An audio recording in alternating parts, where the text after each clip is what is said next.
A Shadow in Daylight. Chapter 1. Part 1, The Beginning.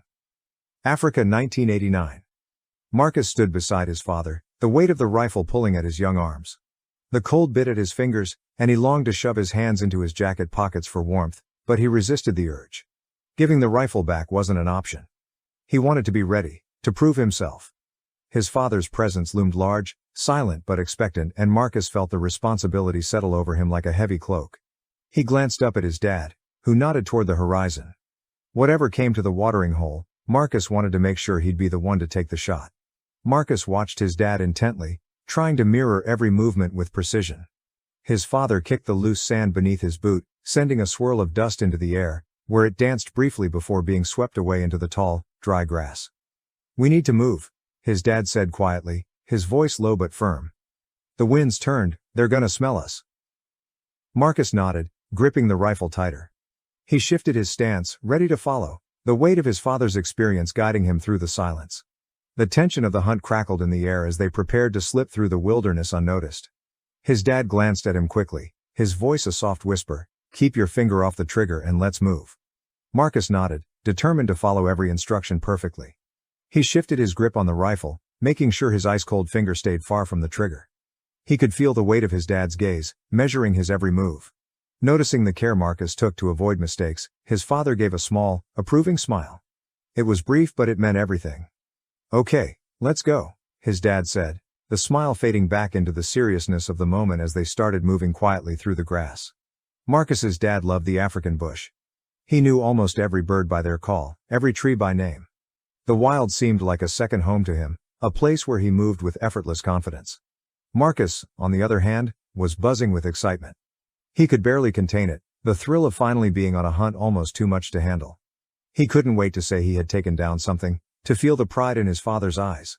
But the challenge was greater than he expected. His heart pounded in his chest, and every breath felt like it might betray their presence. He knew he couldn't make a sound. "The impala are just on the other side of the watering hole," his dad whispered, voice low and steady, always calm. "Let's move over to that tree.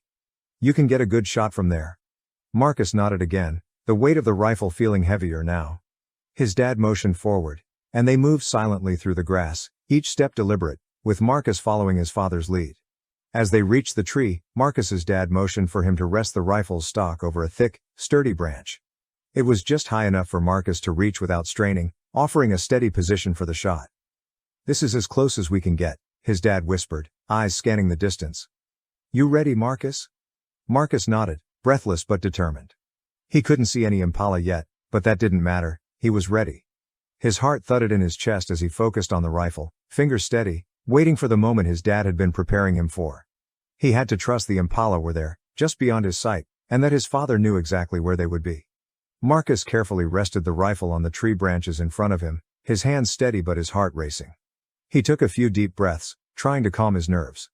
He had trained for moments like this countless times, and while he could shoot well, better than most, this was different. This wasn't like hunting birds in the garden. The tension, the weight of anticipation, was overwhelming. Every tiny sound he made, even the rustle of his clothes, seemed deafening in the silence, amplified until it echoed like thunder in his ears. Even his own breathing seemed too loud. This was far tougher than he had ever imagined, but as the adrenaline surged through him, he realized it was also the most alive he had ever felt. "You see the big ram on the left?" Marcus's dad whispered, gesturing toward it. Marcus squinted, then raised the rifle, searching for the ram through the scope. "Yeah, I see it," he nodded quietly. "All right," his dad said softly. As soon as he turned sideways, aim just behind the shoulder, right where the colors blend together. "Remember, slow squeeze on the trigger, don't jerk it." Marcus steadied himself, the weight of his dad's calm voice guiding him. His finger hovered over the trigger as he focused, waiting for the perfect moment. Marcus kept his eye pressed to the scope, moving the crosshairs to the exact spot his dad had told him. The ram was still facing them, its large ears twitching like satellite dishes.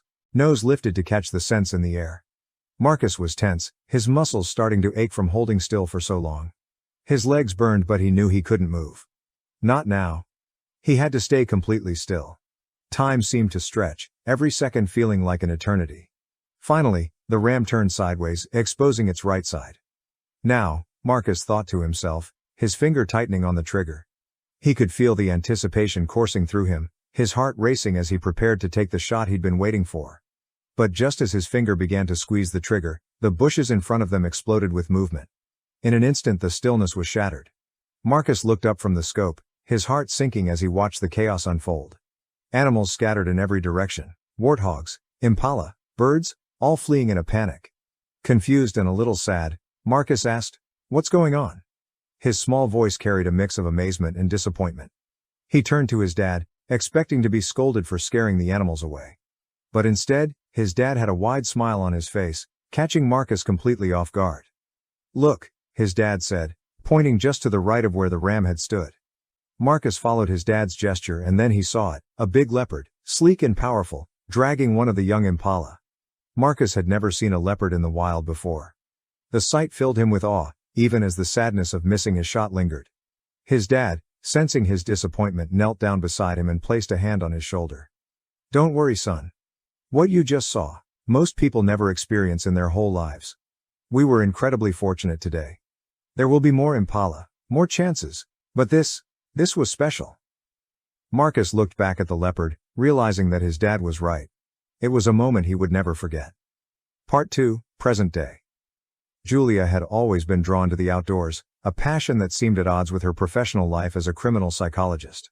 Her auburn hair, with soft waves cascading down her shoulders, caught the light as she reached for another handhold on the cliff face. Her emerald green eyes, sharp and perceptive, scanned the rocks ahead with the same intensity she applied to reading people's emotions. There was something both ethereal and strong about her presence, like a warrior who had weathered countless battles, though hers were mostly within the mind. She often found solace in nature, where the complexities of human behavior faded into the simplicity of survival. It was during one of her regular rock climbing sessions at an indoor gym that she first met Marcus. He was hard to miss. Standing tall, with a muscular build that spoke of years of conditioning, Marcus was the kind of man who drew eyes without trying. His long sun-kissed blonde hair fell to his shoulders, his sharp features and piercing gaze giving off an intensity that seemed out of place in the peaceful climbing gym. A tattoo traced his skin, a symbol and patterns that hinted at a life lived in the shadows, each mark telling a silent story. There was something fierce in the way he moved, as though every step and grip were calculated, yet his demeanor was calm, almost detached.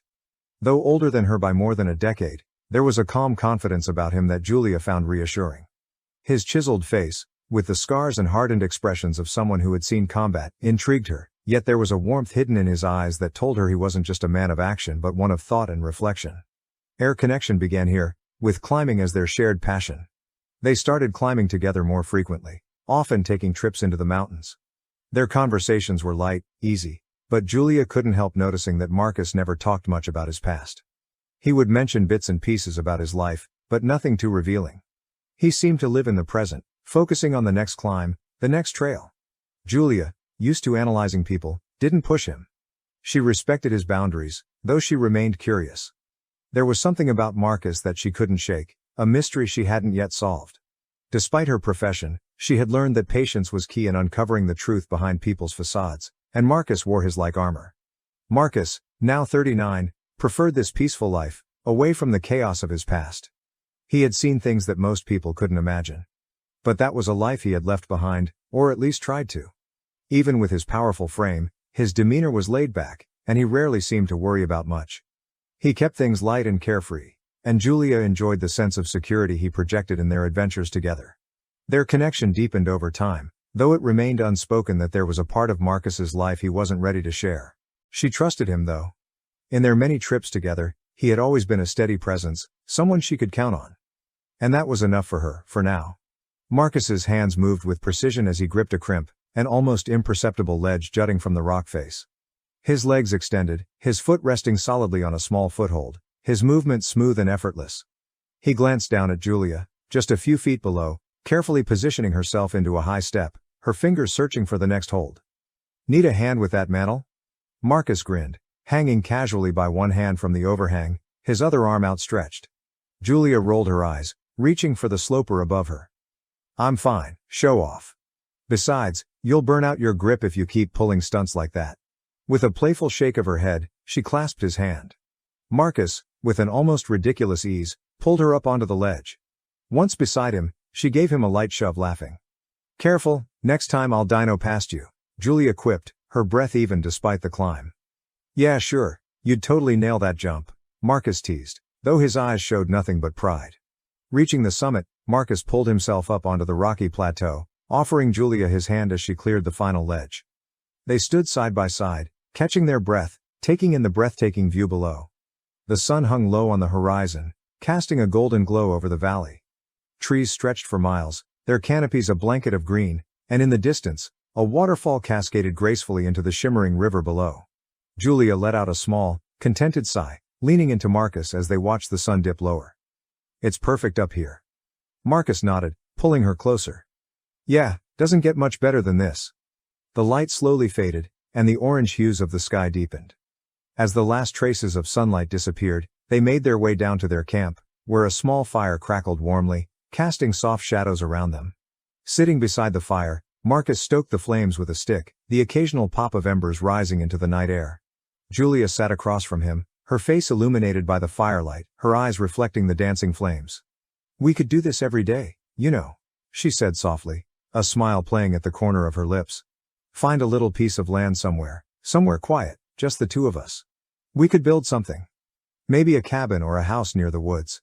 Somewhere with space to breathe. Marcus smiled, his gaze steady on hers. A little farm maybe? With a garden, some chickens? His tone was teasing, but his eyes held a sincerity she recognized. Exactly. Julia grinned, her voice light but full of hope. A place where we can have a big garden, fresh air every morning. No noise except for the birds and the wind in the trees. We'd be happy, right? Just you and me, building a life away from everything. Marcus reached across the fire, taking her hand in his. I think we'd be more than happy, he said softly, his thumb tracing the back of her hand. I'd follow you anywhere, Jules. Julia's smile deepened, her eyes softening. Good, because I'd want you right there with me every step of the way. For a moment, the fire crackled between them and they sat in comfortable silence, the weight of their words settling into the evening air. They didn't need to say more. Everything they felt was in the quiet that surrounded them. In the warmth of the fire, and in the way they held each other's gaze. The fire crackled softly, and Marcus watched Julia as she spoke, her words filled with hope and warmth. She painted a picture of a peaceful life, one far removed from the chaos and danger he had known for so long. It was a life he never thought he could have, one he hadn't even dared to dream about. As her voice trailed off, he found himself drifting into his thoughts, his gaze still fixed on her, but his mind wandering to the life he had left behind. The military, the missions, the weight of the things he'd seen and done, it was all still there, locked deep inside him, in a place he didn't want to go. Not now. Not ever, if he could help it. But since Julia had come into his life, things had started to shift. Even though he tried his best not to show it. Before her, everything felt so tangled, so heavy. He had been running from the past, from himself. But somehow, with her, things had become simple again.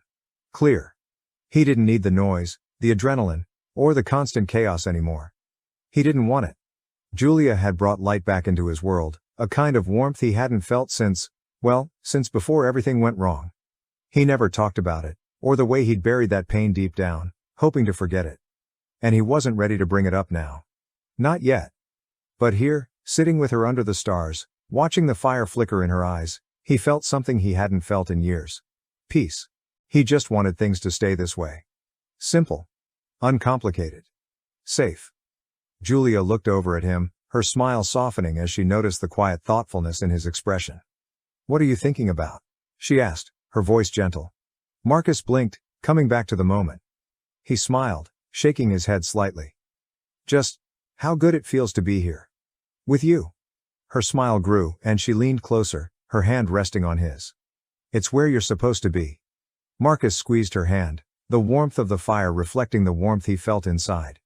He didn't need to say anything more. She was right. For the first time in a long time, he felt like he was exactly where he needed to be. Part 3, The Unexpected Trail. One weekend, Julia and Marcus planned an ambitious hike in the nearby mountains. They had heard whispers of a beautiful trail rumored to lead through breathtaking scenery, a place where few had ventured. Excited by the idea of exploration, they packed their gear and set off early in the morning. The air was crisp, filled with the scent of pine and earth as they navigated the winding trails. The vibrant colors of autumn surrounded them, with leaves crunching beneath their boots. As they walked deeper into the woods, they relished the familiar sounds of nature, the rustling of leaves, the calls of distant birds, and the soft crunch of their boots on the path.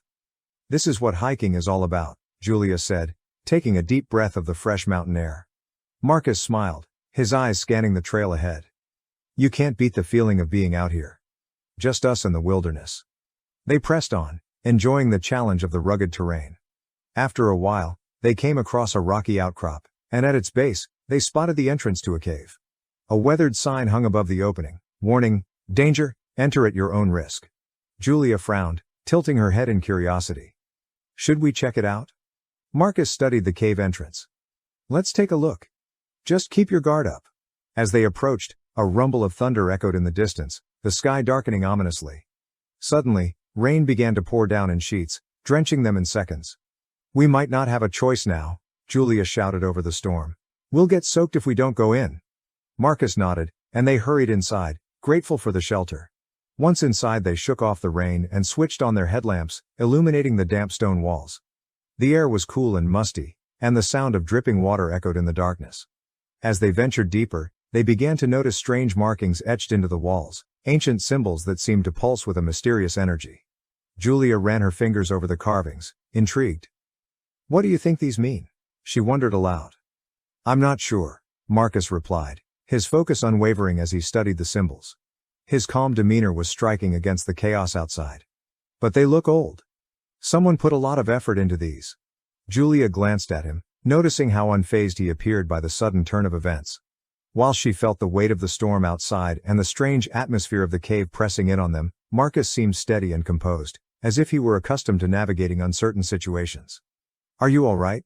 she asked, sensing the contrast between her own rising anxiety and his coolness. "Just another adventure, right?" he replied, a hint of a smile playing at the corners of his mouth. His calmness was reassuring, but it made Julia curious.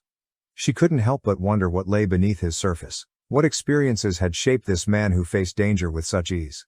As they explored the cave further, the storm raged on outside, but inside, they felt an odd sense of safety, despite the mysterious markings surrounding them. As the last echoes of thunder faded and the rain slowed to a gentle drizzle, Julia and Marcus made their way toward the cave entrance. They stepped out into the dim light, squinting as their eyes adjusted to the outside world. But what greeted them was not the familiar landscape they had entered. The forest had transformed. The trees were gnarled and twisted, their bark a deep shade of gray, almost lifeless. The vibrant colors of autumn had given way to muted hues, as if a filter of gloom had settled over the area. The path they had followed was no longer visible, replaced by a tangle of roots and stones that seemed to shift beneath their feet. "Is it just me, or does this feel wrong?" Julia asked, unease creeping into her voice. Marcus surveyed their surroundings, his brow furrowing. "It's definitely not what we left." As Marcus looked behind him towards the cave. To his surprise and shock, the cave entrance was gone. All that they could see was a solid stone cliff face. "Yes," Marcus said. "This definitely is not normal." In the distance, they spotted the outline of structures. Faint silhouettes that loomed like shadows against the backdrop of the twisted forest. Driven by curiosity, they made their way toward the figures, only to find themselves facing the entrance to an old village, its architecture ancient and decaying. Julia and Marcus stood at the edge of a dense, ancient forest, their breath catching as they gazed upon the strange and eerie world they had entered. Before them lay a mysterious village nestled against a rugged mountainous landscape, its wooden houses looking as if they had stood the test of countless generations. Each house, adorned with steep, moss-covered roofs, seemed to be carved from the very bones of the earth, their weathered planks and scattered debris hinting at a history long forgotten.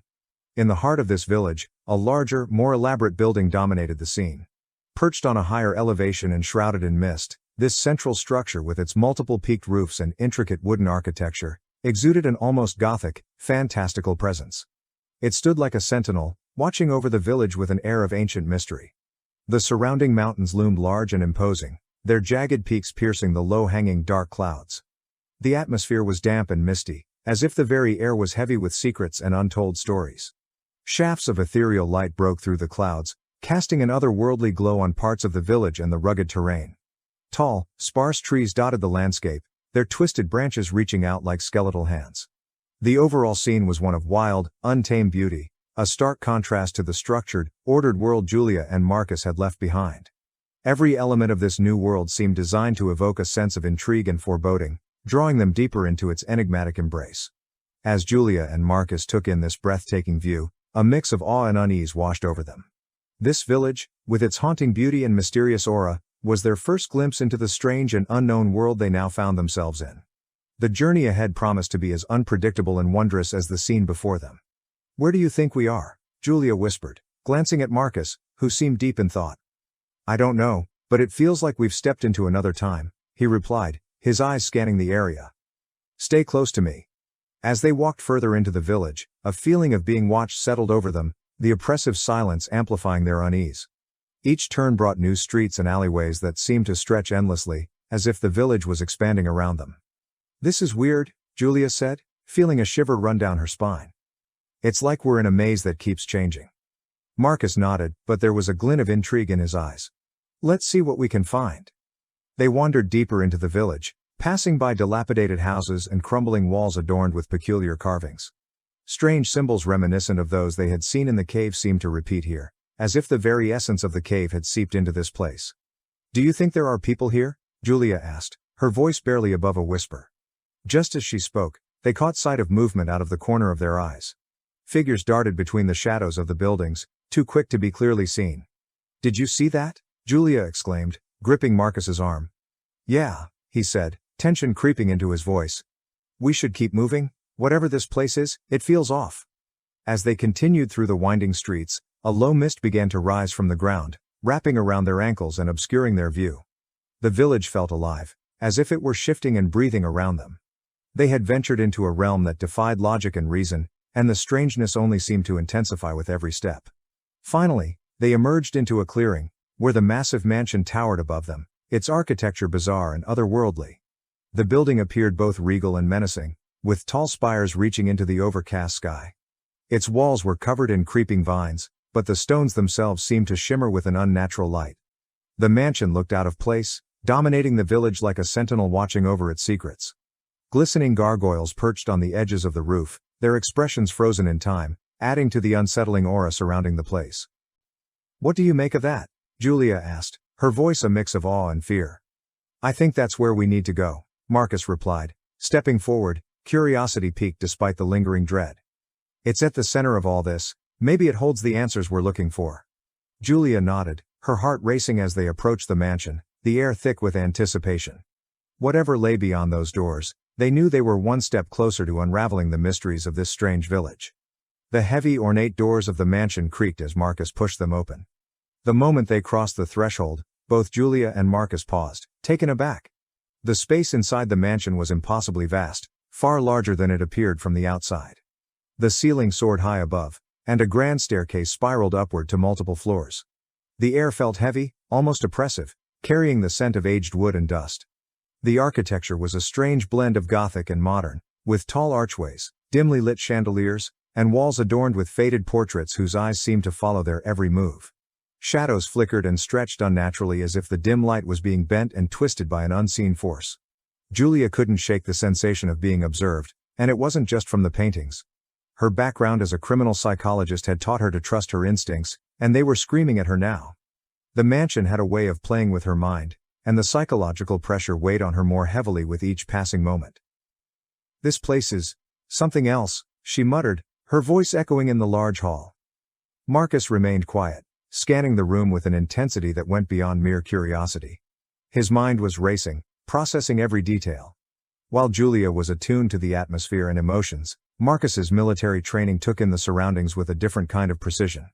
The subtle sound of footsteps on the floor above, the faint draft coming from a slightly ajar door, the way the floorboards creaked in a pattern beneath their feet, it all painted a picture that told him this place wasn't just strange, it was deliberate. They ascended the staircase, their footsteps muffled by the thick carpet. As they reached the second floor, they entered a long corridor lined with doors, each one closed and mysterious. One door, however, stood ajar, casting a sliver of pale light into the hallway. "That's inviting," Julia said dryly, giving Marcus a glance. Marcus nodded, pushing the door open wider. Inside, they found a room that immediately set them on edge. It was as if this place had been waiting for them. The walls were lined with old wooden cabinets and metal lockers, military-grade. On a long wooden table in the center of the room lay a selection of equipment that both surprised and unnerved Marcus. There, laid out with precision, were items he hadn't seen since his operational days. "What the?" he whispered, stepping closer. Julia noticed the shift in Marcus's demeanor. This was more than a casual interest. His eyes flicked over the gear with a professional scrutiny, his hand reaching out to touch a set of thermal vision goggles. The specs were high-end, too advanced for civilian use, but exactly the kind of gear a Tier 1 Delta Force operator would use. Thermal goggles, ballistic vests, first aid kits, and backpacks full of Xelox, Marcus said under his breath, picking up a small packet of Xelox granules. All this stuff is worth a fortune and not easy to get. Julia moved closer, her eyes scanning the room, feeling out of her element as she watched Marcus's composed assessment of the gear. It was a different side of him. One she had suspected but never seen this close. He continued moving through the items. A rifle leaned up against the wall, magazines, and then something that made him pause. Resting in a custom-fitted case was a Sig Sauer Spectre Comp Blackout 9mm handgun with red dot optics, still brand new. "Marcus?" Julia asked, sensing his hesitation. "This is my favorite sidearm," he said, his voice laced with confusion. "I haven't carried one since I left the military." He picked up the Sig, checking its weight and balance as if it had been made for him. It was unnerving, too precise, too personal. This wasn't just random military gear, it was tailored for him. Julia's brow furrowed. "This can't be a coincidence. This place, it knows you." Marcus looked at her, his expression unreadable, but she could see the wheels turning in his mind.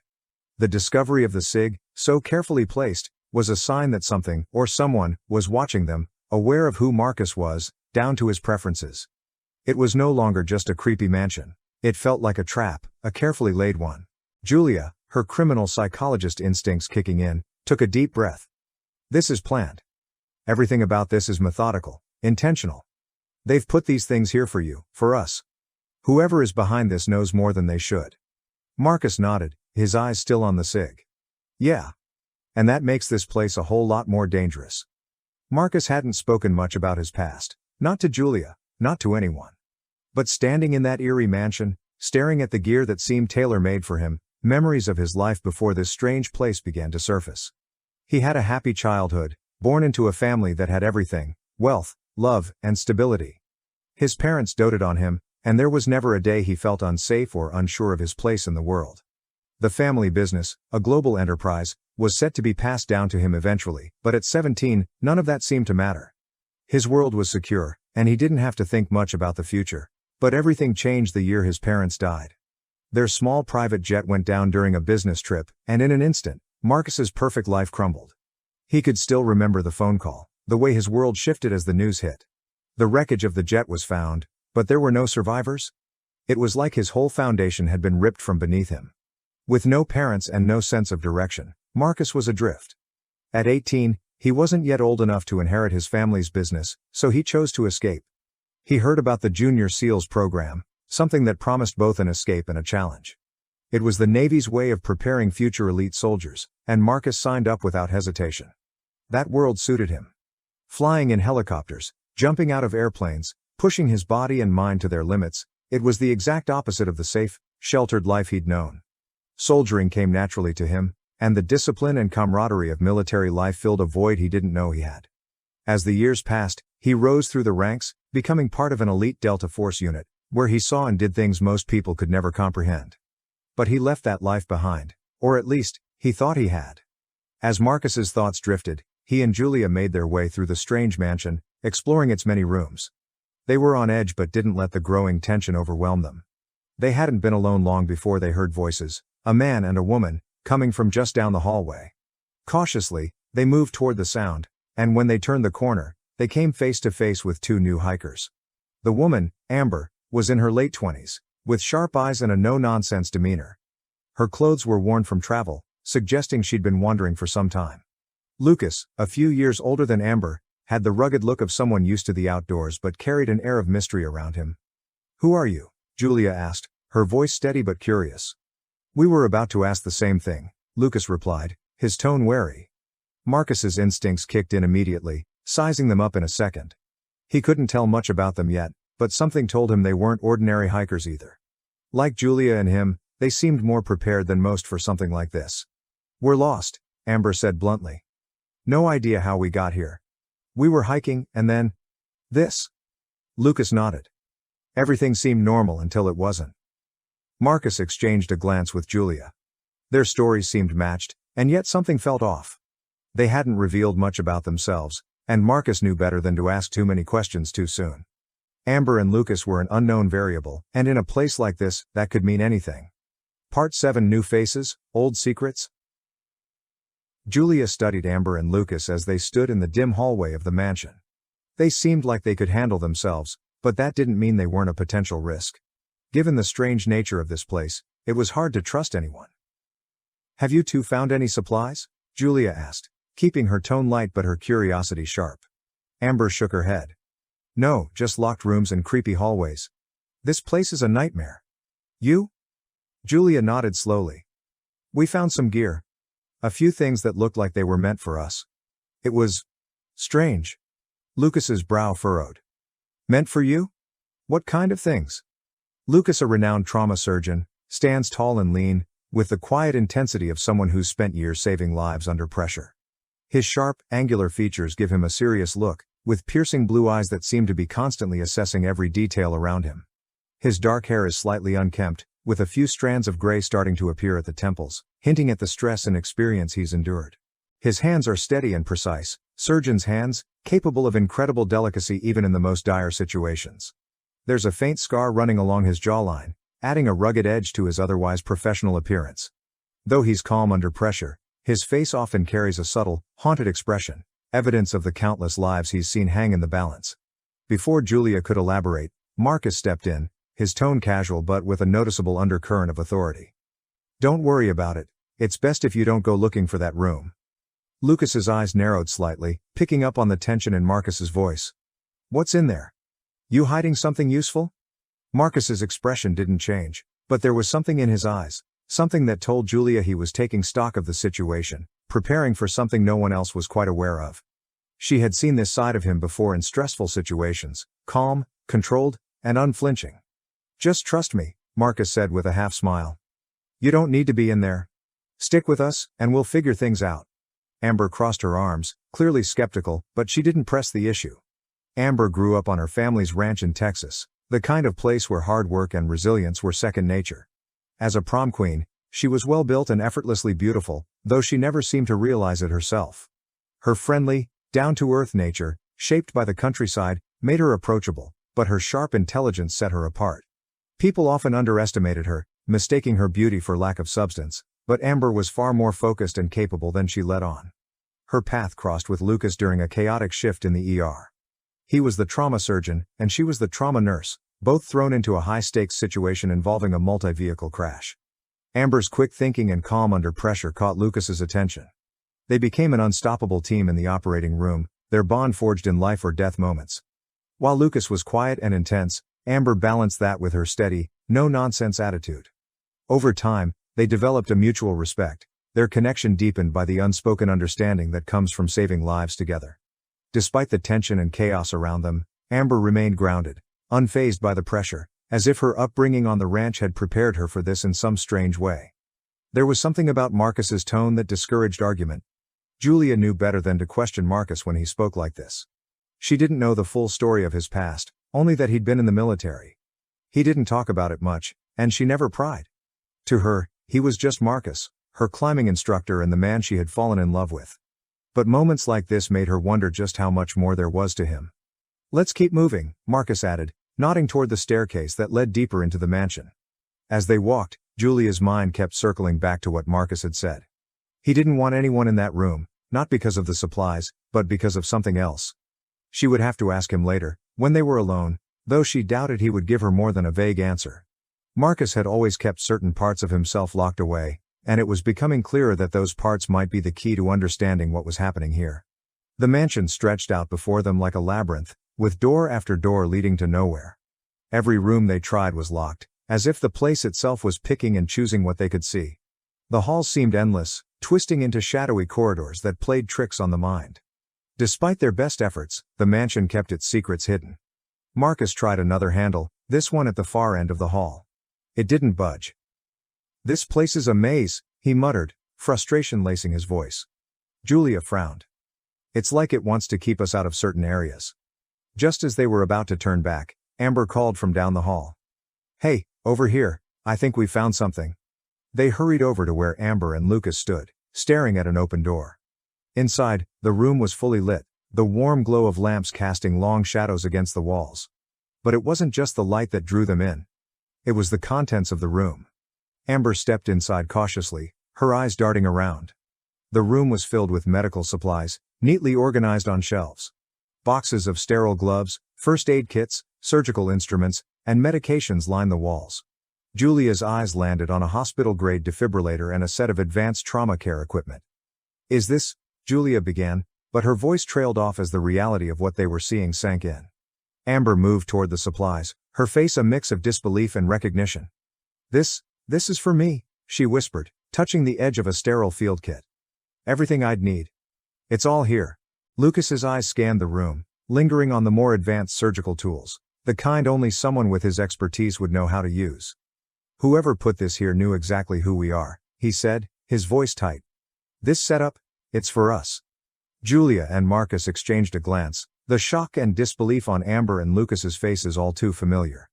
They had gone through the same emotions not long ago when they stumbled upon their own gear, tailored to their needs in a way that was impossible to explain. It was unsettling. How could a place like this know so much about them? About what they needed? "Someone's been watching," Marcus muttered under his breath, his gaze hardening as he surveyed the room. Amber turned toward them, her voice trembling with uncertainty. "How is this possible? We've been lost for hours, and now, this? It doesn't make any sense." "It didn't make sense to us either," Julia replied, her voice steady. "But we found a room just like this. Different gear, but just as specific." Lucas ran a hand through his hair, clearly rattled. "This can't be a coincidence. Someone, or something, put all of this here. It's like we're being prepared for something." Julia nodded slowly. "It feels like a setup. Like we've been placed here for a reason." Marcus said nothing, but the tightening of his jaw told Julia he was thinking the same thing. He had a way of reading the situation, analyzing every detail, but he was keeping his thoughts to himself for now. Whatever was happening here, it was far from ordinary, and Marcus was already in soldier mode, quietly calculating their next move. As Amber and Lucas marveled at the room prepared for them, Marcus and Julia pressed on. The hallway grew darker, the air heavier, and the quiet unsettling. When they came across another door, slightly ajar, they instinctively moved toward it. The room inside was dim, with only a sliver of light filtering through thick, tattered curtains. The smell hit them first, a nauseating mix of stale sweat, spoiled food, and something metallic, like blood. Julia's stomach churned.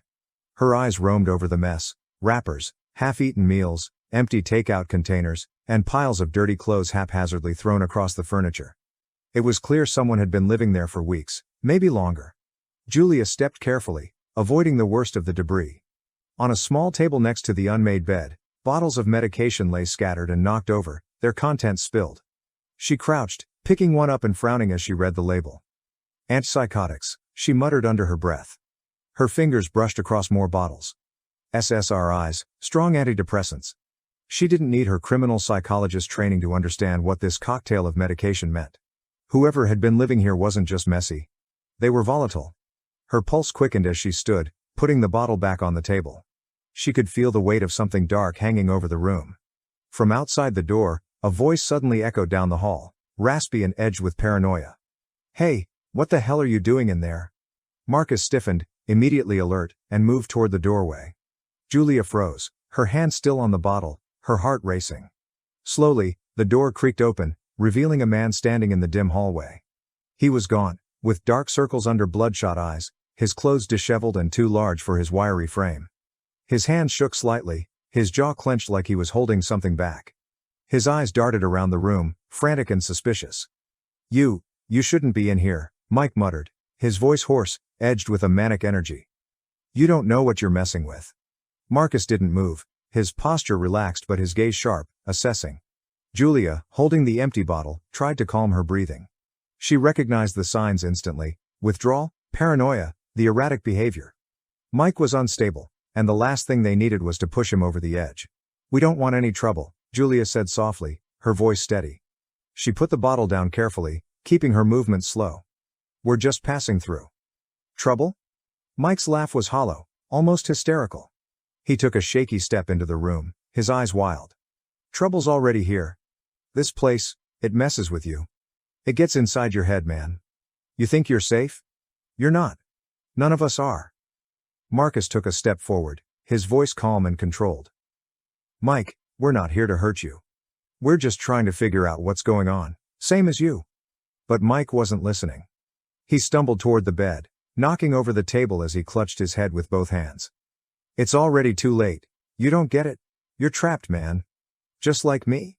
This place? It's in your mind now. Julia exchanged a glance with Marcus.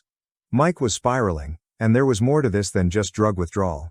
The four of them gathered in the rooms they had found, the silence heavy as they processed the bizarre reality of their situation. Julia glanced around, still on edge from their encounter with Mike. Amber and Lucas sat together, talking in low voices, while Marcus busied himself with the equipment they had discovered. His mind was racing, not with panic, but with something close to excitement. Marcus had found more than just a few radios in his room. He handed one to Lucas with a nod, keeping his eyes on Mike, who was still jittering near the doorway. He made the deliberate choice not to give Mike one. No way did he want that guy listening in on their conversations. Too unpredictable. He sorted through more gear, mentally cataloging each item with precision. A collection of AR-15s, sleek and modified beyond anything he'd seen during his time in the field, caught his eye. Next to them, there was a pile of sidearms, including a few more pistols that Marcus made a mental note to keep quiet about. The Sig Sauer 9mm with the red dot optics rested comfortably in his holster. It had become second nature to him again. But the real surprise came when he spotted drone kits, military grade, complete with high-resolution cameras and thermal imaging. He inspected one closely, the thought of testing it from the mansion's roof flashing through his mind. He had always been a hands-on guy, and even though he hadn't flown drones in combat, he could recognize just how advanced this one was. Then he saw something that made his heart beat faster.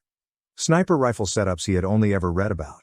They were brand new, cutting-edge, Barrett, Mk22 MRAD, .338 Norma Magnum with a nice Schmidt and Bender scope, model that hadn't been standard issue when he was still in the unit.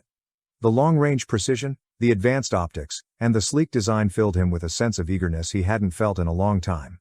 He allowed himself a rare moment of excitement. It was like a kid being handed a new toy. As he glanced over the arsenal, he couldn't help but think how strange it all was. The gear was perfect, more than perfect. It was exactly what he would need in a situation like this, down to the smallest details. A flicker of something else crossed his mind. Who, or what, wanted him to have this? He brushed the thought aside for now. Just as he was about to inspect another rifle, a sudden, thunderous noise erupted from somewhere near the front of the mansion. The ground beneath them shook, sending a jolt through the walls. Julia flinched, her eyes widening as her body stiffened in reaction to the sound. What was that? Julia whispered, her voice shaky. Marcus didn't hesitate. The years of training kicked in like muscle memory. He sprang to his feet, grabbing the Sig and checking it out of habit before heading toward the door, his movements calm and methodical. Stay here, he said to Julia, his voice steady but firm. I'll check it out. Julia grabbed his arm, stopping him for a moment. Her eyes, though concerned, showed that same determination Marcus admired in her. Be careful, she said, her voice soft but laced with urgency. Amber and Lucas exchanged nervous glances, while Mike twitched in the corner, his paranoia feeding off the sudden chaos. Marcus moved through the dim hallway with precision, his steps silent but purposeful. Every muscle in his body was ready for whatever he might find. The mansion felt more oppressive than ever, the walls seeming to close in as he approached the front of the building. The noise had been massive, like something heavy crashing or tearing through the structure, and now there was an eerie silence that followed it. Marcus crept through the hallway, his senses heightened, each footstep light as he made his way toward the front of the mansion. The air felt thicker, heavy with anticipation, but then it hit him. A scream so chilling it stopped him in his tracks. The sound sliced through the air, primal and filled with agony. It wasn't just a scream, it was a cry for help, the kind that came from someone in the throes of something unspeakably painful. A part of him, the soldier, wanted to charge in and neutralize the threat, but Marcus knew better. Rushing in blind had never been his style. He slowed his breathing, letting the sound guide him toward the source. The scream came again, more desperate, more broken. It rattled through his bones. He knew death when he heard it, and this was the kind of death that didn't come quietly. Reaching the front door, Marcus paused for just a second, steadying his nerves. Even though he had seen more than most people could ever imagine, something about this felt off. Different. With practiced precision, Marcus swung open the door, stepping out with his Sig Sauer ready, sweeping the area in front of him. His military instincts immediately began assessing his surroundings, but what he saw didn't fit any profile, any scenario he had trained for. There, in the middle of the courtyard, was a figure writhing on the ground, blood pooling beneath them. But it wasn't the sight of the dying person that caught Marcus off guard, it was what stood over them. The creature, if you could even call it that, was unlike anything Marcus had ever seen in combat, training, or even nightmares. It towered, standing unnaturally still despite the carnage it had caused. Its form was vaguely humanoid, but twisted and elongated in ways that made his mind reel. Its skin was an odd shade, somewhere between pale gray and mottled brown, almost translucent in patches. Jagged bones jutted unnaturally from its limbs, yet it moved with an eerie fluidity, its head tilted as though it were listening, waiting. It didn't have eyes, at least not in the way Marcus recognized, but there were dark, empty sockets where eyes should have been, just black, hollow voids that somehow tracked the dying figure beneath it. Its mouth was a grotesque slash, far too wide, filled with jagged, irregular teeth. Yet it made no sound, its breath unnervingly silent. The creature was feeding, not like an animal, but like a new kind of predator. Its long claw-like fingers were buried deep into the person's body, but not just tearing flesh. It was as if it was drawing something out more than blood, something vital, something unseen. The victim's body convulsed, their life draining in ways that defied biology. Marcus' breath caught in his throat. He had faced death before, had delivered it with precision and survived it more times than he could count. But this was something different. The creature was beyond explanation, a predator of a kind Marcus couldn't have imagined even in the most hostile environments he had encountered. For a split second, his tactical mind raced through options. But what could he do against something like this? Would bullets even work? His body screamed at him to act, but his mind hesitated, unsure for the first time in years. He glanced at the SIG in his hand, suddenly feeling its weight. It had always been a reliable tool, something that could solve almost any problem, but could it solve this? The creature's head snapped toward him. Though it had no eyes, Marcus felt it look right at him, deep into him. It was as if it recognized him, like it was measuring him up, considering whether to make him its next target. Marcus took a step back, his grip tightening on the SIG. Marcus's instincts kicked in immediately. His breath slowed, his pulse steady despite the nightmare unfolding before him. He locked eyes with the creature, its grotesque form a blur of shifting jagged edges. Whatever it was, he wasn't sticking around to find out if his 9mm would be enough. Quickly and methodically, he raised his SIG Sauer, taking aim at the thing's head. In one smooth motion, he squeezed the trigger twice. Crack, crack. The rounds hit their mark, dead center. Marcus felt a flicker of satisfaction at the clean shots, the muscle memory sharp despite the years since he'd last held a weapon. The creature recoiled, its otherworldly shriek echoing through the dimly lit courtyard. It didn't like that, at all. The shot slowed it down, its body writhing as if in pain, but Marcus could tell this was no ordinary opponent. It wasn't dead, not by a long shot. He didn't wait to see what it would do next. With quick, deliberate steps, he sprinted toward the door. His senses were sharp, calculating his next move. He needed cover, somewhere to regroup, rethink, and reevaluate what exactly they were dealing with here. He could hear the creature's distorted growl behind him, but he didn't dare look back. It was gaining speed again. The door was just ahead. He hit it hard, throwing his weight into it as he burst through, slamming it shut behind him. His chest rose and fell with deep, controlled breaths.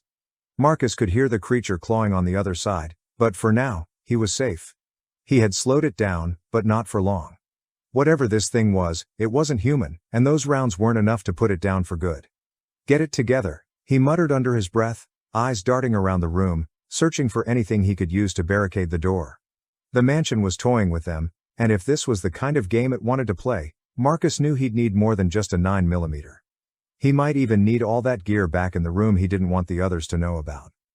As Marcus leaned against the door, heart pounding but mind sharp, the scratching and growling from the creature continued just on the other side.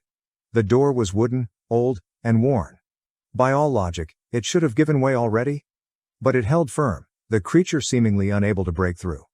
Marcus frowned, glancing around the room. There was no way this flimsy barrier could stop whatever that thing was. His instincts told him something else was at play, something he didn't yet understand. His mind flickered back to the cave they had sheltered in earlier, to the strange symbols etched into the walls, symbols that had made his skin crawl with a sense of foreboding. Slowly, he turned his gaze toward the walls of the mansion around him, noticing faint markings he hadn't paid attention to before. Intricate patterns and symbols, some familiar, some not, just like the ones in the cave. Was the mansion protecting them somehow? It seemed absurd, but Marcus had seen his share of strange things in the world. Not like this though, this was a whole new level of weird. Whatever was on the walls, it was holding back that creature. He couldn't explain it yet, but it didn't matter. He needed to figure out what these symbols meant. Julia might be able to help. After all, she was good at decoding things, seeing patterns where others didn't. Marcus took a steadying breath, his thoughts racing but controlled. The mansion wasn't what it seemed, none of this was. And whatever had drawn them here, it wasn't random. Marcus sat on the cold floor, back against the wall, replaying the events of the shootout in his mind. His hands were steady now, but his heart still raced. The others stood nearby, sensing something was off, but kept their distance. Julia watched him closely, her sharp green eyes filled with concern. She knew him too well. Whatever he had just faced, it had been serious. But she also knew better than to press him for answers right now. Marcus took a deep breath, trying to ground himself, but couldn't shake the strange exhilaration coursing through him. He hadn't felt this way in years. Scared, yes, but also alive, like a part of him long buried had been reignited. He hated to admit it, but there was a thrill in what had just happened, something that disturbed him almost as much as the encounter itself. But as his eyes flicked to Julia, standing there so calm and steady, his priorities snapped back into focus. No matter what was happening, his main goal was keeping her safe. He'd figure out the rest, no matter how insane it all seemed. For now though, he couldn't share what he'd seen. Not yet. Marcus shifted his position against the cold wall, leaning his head back as Lucas approached. He could sense the doctor's patience thinning. The look in Lucas's eyes was demanding, searching for an explanation. What the hell was it, Marcus? Lucas finally broke the silence. You can't just sit there after something like that. What did you see? Marcus wiped a hand across his face, buying himself a few more seconds. He wasn't ready to reveal everything yet, not what that thing looked like, not the strange feeling of exhilaration that had coursed through him when the shots rang out. He wasn't even sure how to explain it. But he couldn't leave them completely in the dark either. He glanced around at the others. Amber stood close to Lucas, visibly shaken, her arms crossed tightly over her chest as if shielding herself from the unknown. Julia was watching him, trying to read his expression. Even Mike had crept closer, his usual jittery demeanor now replaced by a haunted stillness. The mansion, Marcus began, his voice steady but low. Might be more than just a place we found. I don't know how to explain it yet, but out there, it's dangerous. Worse than we thought. Lucas stared at him, his frustration growing. That's not what I asked. What was out there? We heard the screaming, Marcus. What did you face? Marcus stood up, running a hand through his hair.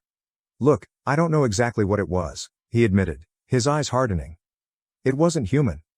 But this place, this mansion, it might be the safest option we have for now.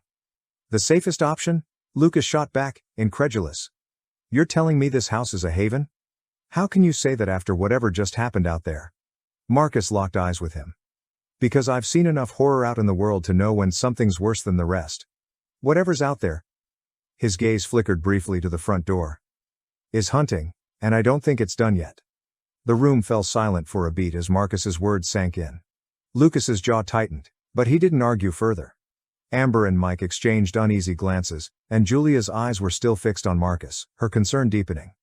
I'm not saying we're safe here forever, Marcus continued, shifting his stance. But we need to take stock of what we've got, get organized, and figure out how to deal with whatever's out there. Right now, this mansion is shelter. And that's the only thing keeping us alive. The tension in the room remained thick, but there was a shift in the atmosphere. They weren't ready to fully trust Marcus's theory, but they had no choice but to accept it, for now. As gunshots echoed from somewhere just outside the mansion courtyard, Marcus snapped to attention. His instincts kicked in immediately, his hand going to his cig as he rose to his feet. The others looked at him, their expressions a mix of confusion and fear. Lucas opened his mouth to say something, but Marcus had already moved toward the door. Stay here, Marcus ordered, his voice clipped. Not a chance, Julia countered, grabbing her jacket and following him without hesitation. Lucas and Amber exchanged a look before they too moved to follow. Outside, the sky was dark, heavy with storm clouds, and the wind howled through the trees. The gunshots had stopped, but in their place were screams. Bone-chilling screams that sent a shiver down Julia's spine. The same creature Marcus had encountered was out there, and now, they weren't the only ones in danger. They reached the edge of the mansion's grounds and saw them, a group of 4 men running frantically through the trees, their faces twisted in fear. One of them fired a single revolver, the sound echoing through the forest, but it was clear they had no idea what they were dealing with. There had been 7 of them, but 3 had already fallen behind, their bodies torn apart by something lurking in the shadows. The creature was fast, a blur of movement through the trees. Even from the distance, Marcus could see it, and for the first time, so did the others. Julia gasped, Amber froze, and Lucas muttered a curse under his breath. "Get inside," Marcus shouted, his voice cutting through the chaos as he waved the group toward the mansion. "Hurry!" The 5 remaining men glanced up, their eyes wide with terror. They bolted toward Marcus and the others, their feet pounding against the ground as the creature closed in behind them. One of the men stumbled, falling to the ground, and the others barely slowed to help him up, the raw panic pushing them forward. "Come on!" Julia yelled, waving them on as they neared the door. Just as they reached the mansion steps, the creature lunged, its claws tearing through the air. The last man to scramble up the stairs barely made it, his jacket shredded by the beast's swipe. He stumbled into the mansion, collapsing in a heap, breathing heavily. Marcus slammed the door shut just as the creature crashed against it, the force rattling the wood. For a moment, the group stood frozen, listening to the thing outside, its low growls and scrapes against the door filling the air. The 4 men were huddled together, panting, their eyes wide with shock. The 3 friends in the group exchanged glances, their expressions unreadable but definitely giving off a dangerous vibe. What the hell was that?" One of them finally gasped, the revolver shaking in his hand. Marcus didn't answer right away. He glanced at the others, Julia, Lucas, Amber, and saw the same mixture of fear and confusion on their faces. Whatever was happening, the mansion wasn't just a haven anymore, it was turning into a battlefield. First of the new arrivals was Frank, his sharp eyes taking in every detail as if already calculating his next move. Right behind him, Zane sauntered in, broad-shouldered and cocky, with a smirk that mocked the danger they had just escaped. Tyler followed, pale and shaken, glancing back at the door as though the creature's breath was still on his neck. Bruce entered last, chest heaving, his wary eyes scanning the dimly lit hall. Though they were strangers in the mansion, their names would soon be known to everyone within. As soon as Zane sees Julia, a smug grin stretches across his face. His eyes sweep over her in a way that immediately sets her on edge. Well, Zane says with a slow drawl, leaning slightly closer. "Didn't expect to find something so fine out here in the middle of nowhere." "Lucky me?" Julia's expression doesn't change, but inside she's already diagnosing him. The casual arrogance, the way he carried himself, the invasive gaze, it all pointed to something she'd seen before in some of her most difficult cases. He wasn't just a flirt, he was manipulative, used to testing boundaries to see how far he could go. Dangerous. "How about you save the sweet talk for someone who's interested," Julia replied, her voice even, not giving him the satisfaction of a reaction. Zane chuckled, stepping back, clearly unfazed by her rejection. "Feisty, I like that." Marcus, standing nearby, had already noticed the interaction. His jaw tightened slightly, but he knew better than to step in and cause a scene, especially now. Julia was more than capable of handling herself, and he trusted her judgment. Still, the tension in his shoulders betrayed his annoyance. Frank, watching the whole exchange, finally intervened. "Zane, cut it out. We don't have time for this." Zane smirked but didn't push it further, falling in line as Frank's voice took control. Without missing a beat, Zane shrugged off the rejection like it didn't matter. His gaze shifted to Amber, who stood just a few steps away. Moving in close, he leaned down to whisper in her ear, his voice soft but unsettling. "Don't you worry," he said, a strange gleam in his eye. "I saw you too." Julia shot Marcus a glance, and he gave a subtle nod. Marcus, quietly, but with intent. "What do you think about these 3? Julia lets her gaze drift from Zane to Frank, studying the 2 before turning back to Marcus. She crosses her arms, her voice calm, almost clinical. "Frank's clearly the one in charge. Zane might be the loudmouth, but it's Frank who holds the leash." When he told Zane to back off, Zane didn't question it. That kind of compliance only comes from established dominance. Frank has probably asserted his authority before, maybe through force or sheer presence. Marcus, nodding. "I noticed that." Zane, on the other hand, is more impulsive. He's the type that enjoys provoking people, testing boundaries. He's narcissistic, no doubt. He wanted to see how much he could get away with, especially with Amber and me. But when Frank stepped in, Zane backed down. That tells me Zane's dangerous, but only as long as Frank allows it. Criminals? Most likely. Frank's control over Zane suggests experience in situations where that kind of order is necessary. Prison, gangs, something along those lines. Zane's behavior feels more erratic, like someone who thrives on chaos but is kept in check by someone stronger. Frank's control over him is absolute, which makes Frank the real threat here. Marcus looks back at Frank, who seems content to sit quietly, watching over his group. Julia continues, her voice steady and analytical. Tyler's quieter, more reserved. He avoids eye contact and keeps his body language closed off, which suggests he's not the leader, but a follower. He's uncomfortable, maybe even guilty about something. Frank doesn't seem to bother with him too much, which makes me think Tyler's the least of our concerns. So we focus on Frank? Yes. Frank's the one calling the shots. Zane's dangerous, but Frank's the real power. If things go south, he's the one we need to watch out for. He's the one who can control the chaos, or unleash it. All right, we'll keep an eye on him. Julia smirks slightly, knowing Marcus already had his suspicions. I figured you already were. There's a moment of silence between them as Marcus looks at Julia. His gaze lingers a little longer than usual, not just because of what she said, but because of how effortlessly she delivered it. Her calm, precise analysis and her ability to see through people impress him. He appreciates her depth of knowledge, but more than that, her ability to stay composed, even under these circumstances, stands out. Marcus, with a small, respectful nod. You're good at this? You know that? Julia raises an eyebrow, a hint of amusement playing on her lips. It's my job. Marcus gives her a rare, genuine smile before turning back toward the window, feeling grateful she's on his side.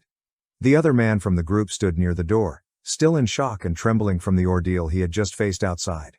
He was unresponsive, barely able to process what had happened, much less speak. Marcus quickly assessed him, seeing no immediate threat, at least not from him. His wide, empty stares told him he weren't a problem, not now. He were just too shaken to be of any use. But Lucas, on the other hand, was bristling. He hadn't taken his eyes off Zane since the crude remark earlier, his face hard and cold with restrained anger. Marcus noticed how Lucas's jaw clenched, his fists tightening at his sides.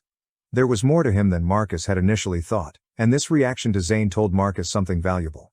Lucas wasn't just a doctor, he was a man who could stand his ground when it mattered. Amber, always calm under pressure, seemed to sense Lucas's rising frustration. She leaned in, her voice a soft whisper as she tried to soothe him. Relax, Lucas, she said, her words gentle but firm. She placed a reassuring hand on his arm, trying to keep the peace for now. Marcus watched this interaction closely, feeling a small smirk tug at the corner of his mouth. Lucas had guts. He wasn't just some book-smart doctor, there was something deeper, perhaps a quiet strength that Marcus could respect. He liked that. A man like Lucas, though initially unassuming, showed the kind of courage that wasn't loud or boastful, but steady and reliable. He could work with that. Good, Marcus thought to himself. The doctor's got guts. It made Marcus feel a bit more comfortable having someone like Lucas around, someone who wouldn't let the likes of Zane push them around or manipulate them. Zane, on the other hand, was still grinning to himself, clearly amused by his own twisted sense of humor. But Marcus's focus shifted away from Zane for the moment. He had bigger concerns, like the creatures outside and the growing tension within the group. But at least with Lucas, Marcus had one more person he could hopefully count on, and in a place like this, that was worth more than anything. As Amber and Lucas stood together in the unsettling atmosphere of the mansion, the weight of their shared experiences as trauma staff hung between them. Both were accustomed to the chaos of the hospital, but this felt different, raw and primal. Amber's calm demeanor was a stark contrast to the tension that surrounded them, a trait that had helped her manage the most chaotic of situations in the ER. She had a way of reassuring those around her, even when their lives hung in the balance. Lucas, on the other hand, was more reserved. The shock of their recent experiences had left him silent, his mind racing with thoughts that he struggled to articulate. He shot glances at Zane, irritation flashing in his eyes at how the man had spoken to Amber.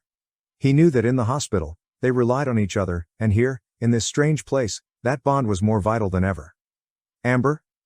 Lucas finally said, his voice low but steady. Stay close to me. I don't want you out of my sight, not here. Amber nodded, her blue eyes bright with determination. I'm not going anywhere. We'll face this together. They moved closer, the unspoken understanding between them strong.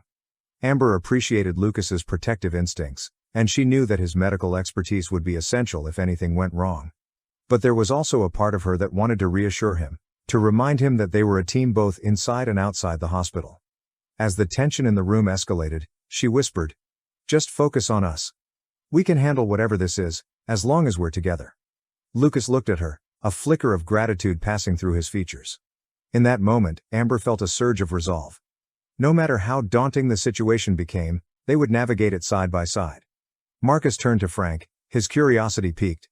"Where are you guys from? How did you end up here?" Zane immediately cut in with a cocky grin. "We're just hikers, man. Out enjoying nature." But Frank, with a steady gaze, interrupted him. "No, we were hiking with a bigger group of close friends, but the three of us got lost when we strayed off the path. Things got messy. We lost all our gear when we got attacked by those things." He glanced around, his expression hardening. Marcus nodded, his mind racing with the implications. "You're lucky to have that revolver," he said, nodding toward the gun in Frank's possession. Frank shrugged, but before he could respond, he redirected the conversation. "What about those things outside?" Marcus and Julia exchanged a quick, alarmed glance. "Things?" Marcus echoed, his heart pounding. "You're talking about more than one?" Frank's face turned serious. "We heard them, growls and screams. It didn't sound like anything natural. What are we dealing with here?" As the tension in the room mounted, Mike suddenly appeared from the hallway, his disheveled hair slightly more arranged, and his clothes a little less wrinkled. He leaned against the doorframe, blinking sleepily as he asked, "What's going on? Why are you making so much noise?" "I was trying to sleep." His voice was hoarse, but there was a surprising clarity in his eyes that hadn't been there before. The four of them, Julia, Marcus, Lucas, and Amber, exchanged glances, taken aback by his unexpected improvement. Mike's demeanor still carried an edge of unease, but he looked a lot more solid than the last time they had seen him. Julia could see the signs of someone who had pulled themselves back from the brink, and it surprised her. She had assumed that Mike would remain a wreck given the state he was in before. "What are you doing out here?" Marcus asked, trying to keep his tone neutral, though he felt the urge to protect the group from any potential danger Mike might represent. Mike shrugged, pushing himself off the doorframe. "I heard you guys talking about those things. What's going on?" Amber, still processing the changes in Mike, spoke up cautiously. "We're trying to figure out what's out there. Do you know anything?" Mike paused, his expression darkening as he glanced down the hall. "More than you'd think.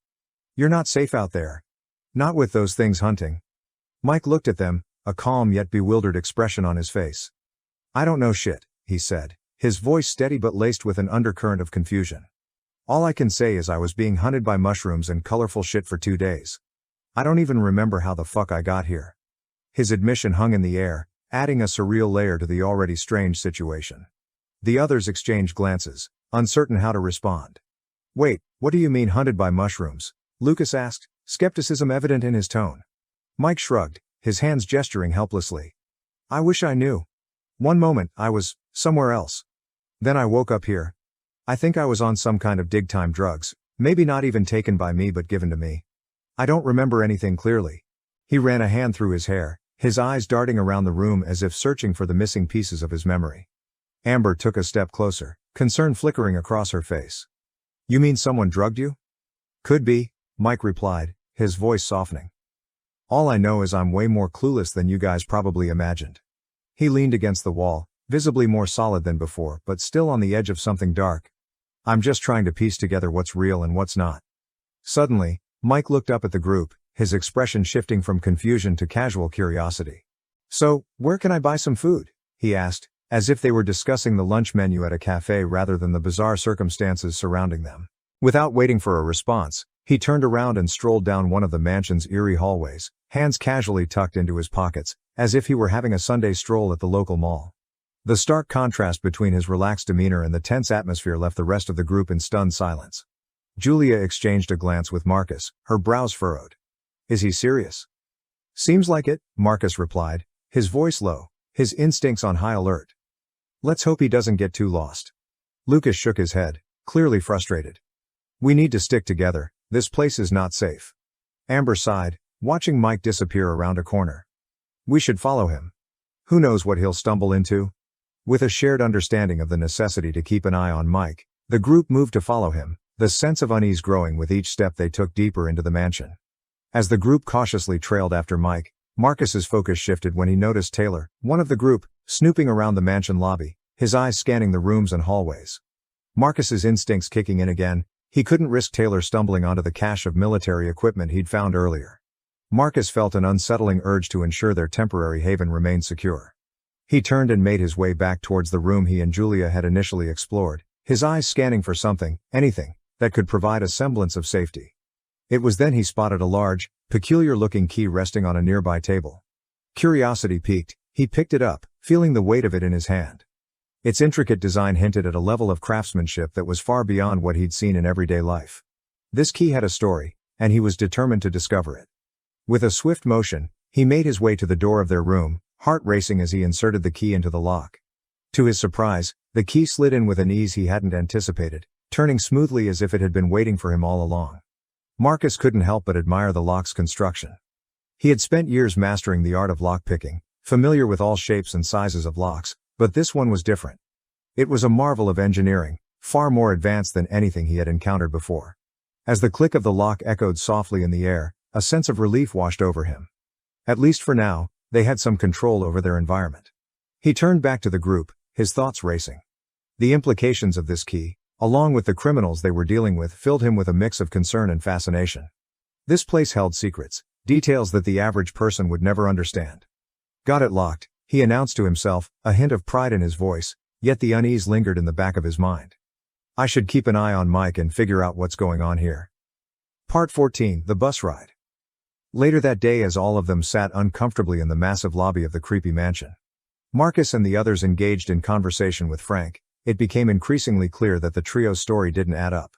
The tension in the room heightened as Marcus could sense the unease radiating from the three men. Where are you guys from? Marcus asked again, maintaining a casual tone but letting the underlying intensity seep through. Frank shrugged, his demeanor too relaxed. Oh, just a couple of hikers. Lost our way like I said, that's all. Meanwhile, Zane's gaze drifted into the distance, lost in his own thoughts. Memories flooded back, the chaos of the bus ambush, the muffled sounds of the struggle, the sight of one of their friends getting hit by the bus and the other falling to the ground, a shotgun wound to the head, blood everywhere. The horror of that moment replayed in his mind, but he kept it to himself, not revealing too much.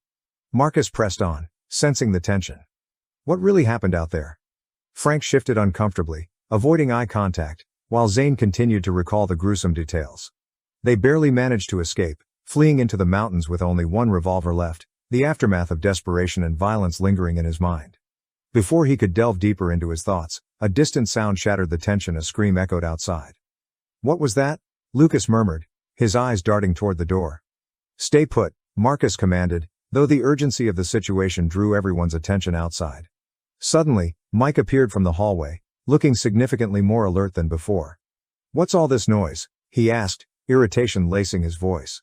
I'm trying to sleep. His unexpected entrance broke the tension in the room. Zane snapped back to reality, the weight of his recollections dissipating as Mike ambled through like he was taking a leisurely stroll. Did you guys bring back any food? Mike continued, his demeanor oddly casual, adding an unsettling layer to the unfolding drama. Marcus exchanged glances with Julia, Amber, and Lucas, all aware that something was off with Mike. As they processed the chaotic situation, the tension between them and the newcomers became palpable, hinting at conflicts yet to come. The scream outside rattled through the mansion's dim corridors, making everyone freeze. Frank, his hand still on his sidearm, exchanged a glance with Tyler, who seemed on edge. Zane, for once, looked genuinely unsettled. Who the hell is that? Bruce muttered, backing toward the door they'd just come through. Could it be the... But before he could say another word, Frank shot him a vicious glare and he fell silent instantly. Before anyone could respond, there was a loud banging on the door, followed by another panicked scream from outside. Let me in. Please, let me in. It must be that guy, Colin, Zane muttered, half in disbelief. Can't believe he made it. His usual creepy tone wavered as if even he wasn't sure whether to be relieved or worried. The pounding on the door grew more frantic, Colin's voice outside sounding desperate. Please, let me in. It's right behind me. Everyone hesitated, the tension thick in the air as they exchanged uneasy glances. Colin's voice cracked from outside, pleading once more. Please, let me in. Without waiting, Marcus sprinted to the door and yanked it open. Colin stumbled inside, collapsing to his knees. His jacket was streaked with blood, not his own, but from something far worse. His eyes were wide, almost wild with terror, darting around the room as if expecting the monster to burst in after him at any moment.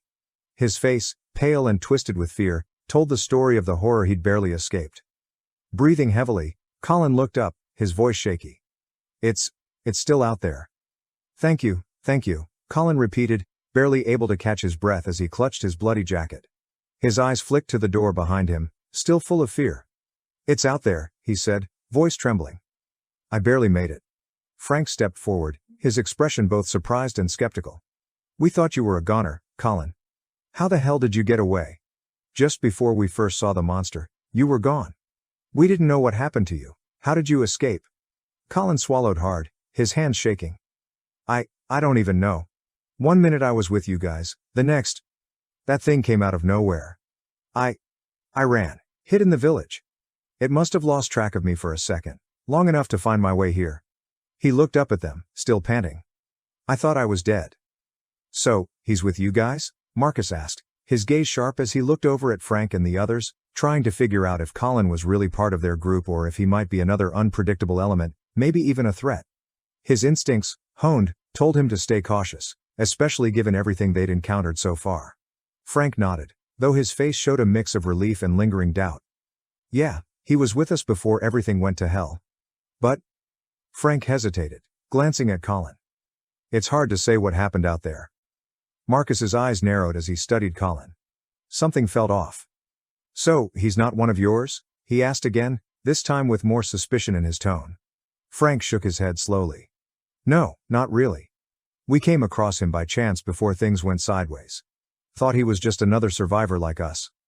Marcus looked back at Colin, who was still shaking from the ordeal. And yet, here you are, Marcus muttered, his instincts screaming at him to stay on edge. Colin's wild eyes and his mysterious disappearance weren't sitting right. There was more to him than he was letting on. Marcus crossed his arms, still watching Colin carefully. He wasn't sure if this was just another survivor, or a potential problem. Marcus glanced over to Julia, who stood quietly, her sharp eyes fixed on Colin.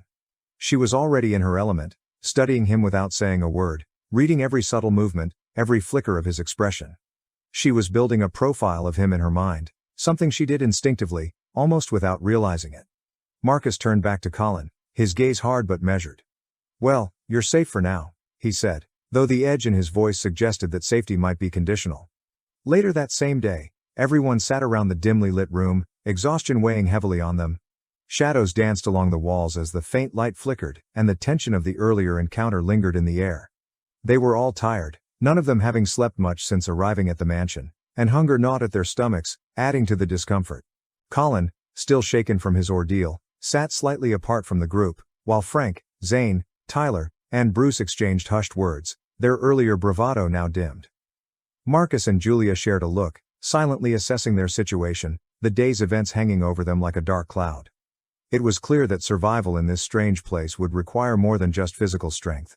They needed to figure out how to trust each other, even when the stakes felt impossibly high. Zane's earlier recall of events hung in his mind, unaddressed, creating a storm of uncertainty. Would their past catch up with them amidst the chaos, or could they survive long enough to confront the horrors lurking outside? Then out of nowhere and totally randomly Julia said, I read about some escaped criminals recently, glancing at Frank. They say they can blend in anywhere, pretending to be normal. Frank's expression hardened, but his eyes flickered for a moment, something between anger and fear. That's just sensationalism, he snapped. Maybe, Julia replied, undeterred. But you never know who you can trust here. She knew exactly how to draw them out and immediately noticed the reaction she was looking for. Zane rolled his eyes, his bravado faltering. Come on, lighten up. You all sound like a bunch of scared children. Maybe because we're in a creepy mansion surrounded by who knows what, Amber retorted, her voice rising. The flickering candles cast long shadows across the large, dimly lit room of the mansion, their flames dancing to the rhythm of the wind and the distant rumble of thunder. Marcus, Julia, Amber and Lucas exchanged wary glances, the tension palpable. They could feel the weight of secrets hanging in the air, each breath heavy with unspoken accusations. Just then, a loud crash echoed from outside, making everyone jump. Panic surged through the group as they instinctively huddled together, a primal instinct to protect one another taking over. What the hell was that? Lucas whispered, his voice tense. They are trying to get in here. Probably yes, they know we are in here, Marcus said, his tone commanding. I told you there was more than one, Frank interjected, his facade cracking as he subtly reached for the revolver he had taken from the cops during their escape. But Marcus was already moving toward the door, Julia close behind him. "Whatever it is, I am pretty sure it can't enter the mansion." As Marcus reached for the door, the wind howled outside, sending a chill down their spines. Just as he flung it open, a dark shape darted past the threshold, followed by a low, menacing growl. The group froze, their hearts pounding in unison. "What was that?" Tyler gasped, his earlier bravado evaporating. "Close the door," Amber cried, her eyes wide with fear. Marcus quickly shut the door, the heavy thud echoing in the room. The creature outside could be heard prowling just beyond the threshold, its claws scraping against the wood. Yet, despite the terrifying sounds, something seemed to hold it back. What's stopping it from coming in? Julia wondered aloud, her brow furrowed in confusion. Frank shifted uncomfortably, his grip tightening on the revolver. "Maybe it's the mansion itself. I've heard stories, some places have a way of keeping things out." "Like those strange markings we saw in the cave?" Marcus interjected, recalling the symbols etched into the walls, identical to those in the mansion. "They're everywhere in here. It has to mean something." "More like a protection," Frank replied, his voice low. "We need to figure out what it is and why it's here." The creature continued to growl, a chilling reminder of the threat lurking just beyond their walls. "Whatever it is," Marcus said firmly, resting his hand on the Sig Sauer tucked beneath his jacket, "we need to stay alert. This mansion may be keeping it out for now, but it doesn't mean we're safe." As the group's anxiety simmered, Frank, Zane, and Tyler exchanged glances and quietly slipped away from the others. They wandered into a dimly lit hallway, the air thick with the scent of damp wood and something unplaceable. The walls of the mansion loomed around them, Gothic arches and spiral staircases stretching into shadowy corners, creating an atmosphere that felt both enchanting and foreboding. "We need to talk," Frank whispered, his voice barely audible over the creaking floorboards. Zane leaned against the cold stone wall, his arms crossed. "Yeah, and we need to keep our stories straight. That red-haired bitch is digging too deep." Tyler shifted nervously. "What if she finds out? If they know who we are, we're done for." Frank looked both ways, ensuring they were alone. "They can't know. We've got to keep the facade up. For now, it's better for them to think we're just regular hikers. But in this place it might not even matter." Zane scoffed. "Regular hikers don't carry police-issue revolvers, Frank. We're one bad move away from being exposed." "And if that creature gets in?" Tyler added, glancing over his shoulder toward the main room where the others were still huddled. "We'll need every weapon we can get. We could become the real targets." Frank nodded, his brow furrowed. "That's why we stay quiet. Keep the gun for when we absolutely need it. If the creature can't get in, we may have time. But if it does, then we do what we have to. Just make sure to leave the nice redhead to me, she already pissed me off." Zane finished, the bravado returning to his voice. "Stop worrying about it," Frank said. "I will sort things out, as always." As they turned back toward the main room, the mansion's eerie atmosphere pressed in around them, a constant reminder of the secrets they carried and the dangers lurking just outside their walls. The group wandered the mansion's seemingly endless halls, searching for anything edible. The air grew heavier with each passing minute, and Mike's complaints about his hunger became more frequent. "Someone's got to find food in this place," Mike muttered as they passed another doorless hallway. Then, Bruce, who had been mostly quiet until now, paused in front of a large, ornately carved wooden door. It stood out, the handle gleaming faintly in the dim light. Without saying a word, Bruce reached for it. To everyone's surprise, the door creaked open effortlessly. The others exchanged glances, recalling the strange way only certain doors had opened for specific people in the mansion. As the door swung wide, the group peered inside and gasped. Before them was a massive kitchen, the likes of which none of them had ever seen. The walls were lined with ancient stone, and the space seemed to stretch impossibly far. There were rows of long wooden tables, medieval in design, covered with hundreds of crates, boxes, and chests. A huge brick oven dominated one wall, its iron doors blackened from centuries of use. Enormous, ornate iron pots hung from the ceiling, and the room had the distinct feel of a place built to feed an army. "Whoa," Amber whispered, stepping inside. "This place is ancient. It looks like something straight out of the Middle Ages," Lucas added, his voice filled with awe. Mike darted past the group, heading straight for a row of fridges tucked into a corner. He yanked one open, his face lighting up as he scanned the contents. "Food," he exclaimed, pulling out a block of cheese. "Finally." But Marcus wasn't focused on Mike. He turned to Bruce, who was standing in the center of the kitchen, a look of deep recognition on his face. "This is your room, isn't it?" Marcus asked, his voice low, almost reverent. Bruce nodded slowly, his eyes scanning the kitchen as if he'd stepped back into a familiar place. "I'm a chef," he said simply, the first time he had revealed anything about himself. This is for me." The group stood in stunned silence for a moment, processing the revelation. The mansion had tailored this room for Bruce, just like it had for Marcus and the others. As the realization settled in, it became clear. Whatever power controlled the mansion knew more about them than they could have imagined. The group stood in stunned silence for a moment, processing the revelation. The mansion had tailored this room for Bruce, just like it had for Marcus and the others. As the realization settled in, it became clear. Whatever power controlled the mansion knew more about them than they could have imagined. Marcus leaned over to Julia, his voice barely above a whisper. "I'm very curious to see what kind of rooms are reserved for the three I'm sure are criminals," he murmured, his eyes glancing subtly toward Frank, Zane, and Tyler. "Can't imagine why they were brought here. Maybe, for some sinister reason." Julia's expression tightened as she nodded slightly, sharing his unease. The mansion's secrets were becoming darker, and Marcus couldn't shake the feeling that whatever lay ahead wasn't just strange, it was dangerous. The kitchen bustled with activity, the once dusty air now filled with the rich aroma of sizzling meats and freshly baked bread. Bruce was a whirlwind of culinary energy, moving from stove to counter with the grace of a seasoned chef. Mike sat at the massive wooden table, wolfing down food like he hadn't eaten in days, laughing heartily between bites. It was a stark contrast from the pale, blood-drenched figure who had dived through the door earlier, chased by the nightmarish creature. Marcus leaned back against the wall, watching the scene unfold.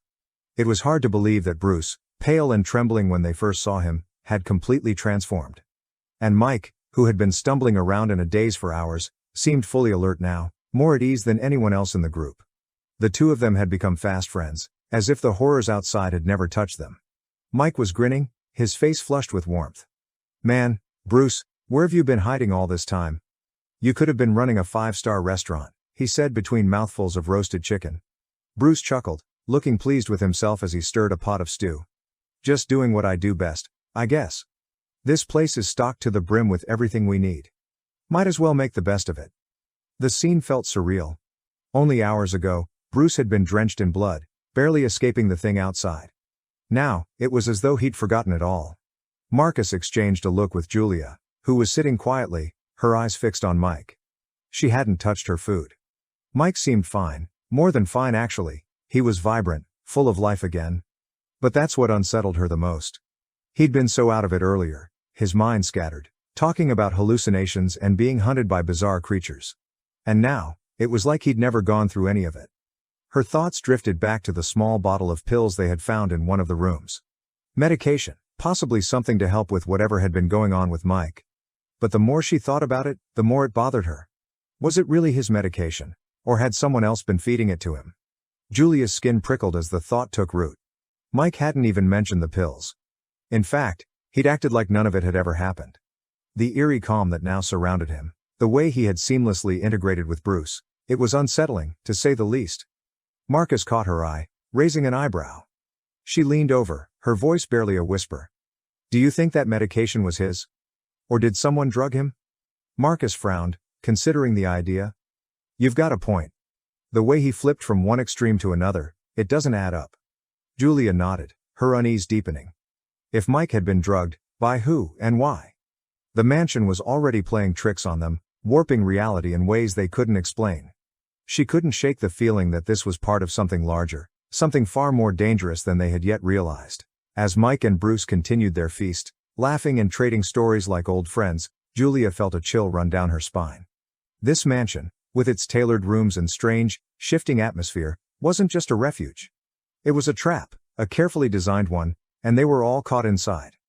Marcus glanced over at Mike, who was laughing at the table with Bruce, both of them caught up in some joke. Turning to Julia, he leaned in and murmured, "Let's go ask Mike how he got here.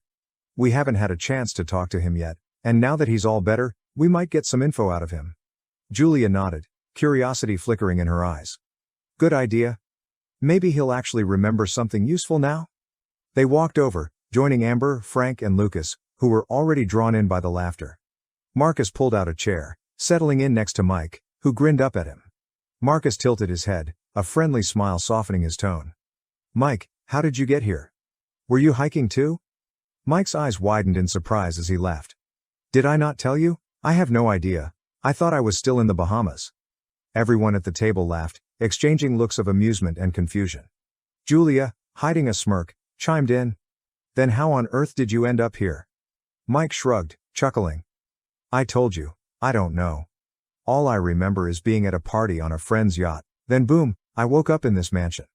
Tried going outside once, but that's when I noticed all the weird, colorful monsters, strange creatures, and mushrooms that looked straight out of a nightmare. Ran back inside and didn't leave again until you all showed up. The laughter faded as the group shared a look, the pieces falling into place. Marcus's gaze grew thoughtful. Whoever, or whatever, had brought Mike here was still a mystery though, but now Marcus was even more sure that they were all drawn here by the same force. As he worked, he uncovered various odd pieces, maps, old manuals, and what looked like navigation equipment, though most of it was out of date. He found tools, random scraps of metal, and some dusty duffel bags that looked like they hadn't been touched in years. Just as Mike wiped his brow and got back to sorting through a pile of tangled wires, the door creaked open behind him. He turned to see Marcus, Julia, Amber, and Lucas standing there, curiosity written across their faces.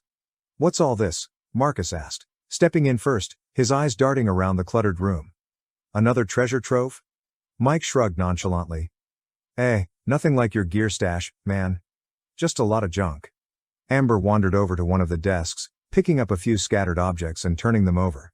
Doesn't look like junk to me. What's all this stuff for? She asked, eyeing what seemed like an old aircraft manual on the corner of the desk. Mike casually tossed a few wires into a nearby bin. I don't know. Haven't gotten to the good stuff yet, I guess. Lucas chuckled from the doorway, arms crossed. Everyone's room seems to be loaded with something useful. Yours looks like it was hit by a tornado. Mike just grinned. Yeah, well, I like a little mess. Gives me something to do. Julia leaned in, inspecting a small radio Mike had just dusted off. Seems like you could have a lot more than that in here. Mike smirked but didn't offer any details.